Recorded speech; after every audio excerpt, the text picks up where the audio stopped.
Selamat pagi, saudaraku yang dikasihi dan diberkati oleh Tuhan Yesus.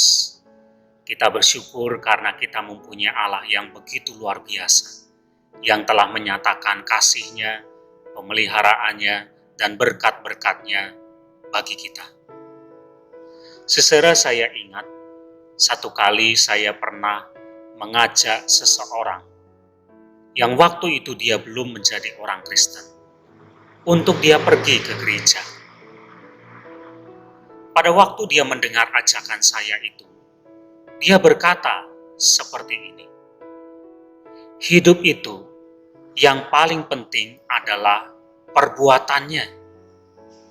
Menjadi orang Kristen, tetapi kalau perbuatannya jahat, itu percuma. Lebih baik tidak menjadi orang Kristen. Yang penting perbuatannya baik, benar. Saudara, di satu sisi, apa yang ia katakan itu benar. Bahwa yang namanya perbuatan itu penting sekali. Itu menjadi penilaian orang terhadap kehidupan kita. Apakah kita orang yang benar atau tidak, dilihat dari perbuatannya. Apa artinya kita menyebut diri sebagai orang yang beriman? Bahkan mungkin kita melakukan hal-hal yang berkaitan dengan kehidupan iman kita.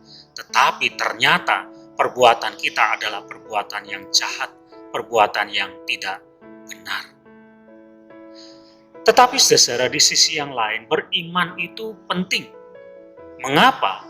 Karena iman itu menjadi tuntunan untuk perbuatan-perbuatan benar yang kita lakukan.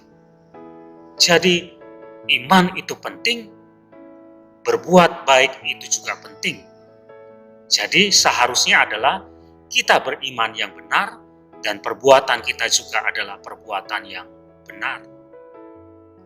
Firman Tuhan yang tertulis di dalam surat Yakobus pasal yang kedua ayat yang ke-17 mengatakan demikian.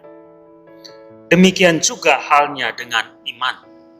Jika iman itu tidak disertai perbuatan, maka iman itu pada hakikatnya adalah mati.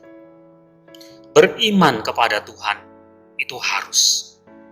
Karena kita mempercayai Allah yang hidup, yang memberi keselamatan kepada kita. Tetapi tidak berhenti sampai di situ. Iman kita kepada Tuhan harus dinampakkan lewat perbuatan-perbuatan kita. Bahkan perbuatan itu menjadi ukuran. Apakah kita punya iman yang hidup atau iman yang mati.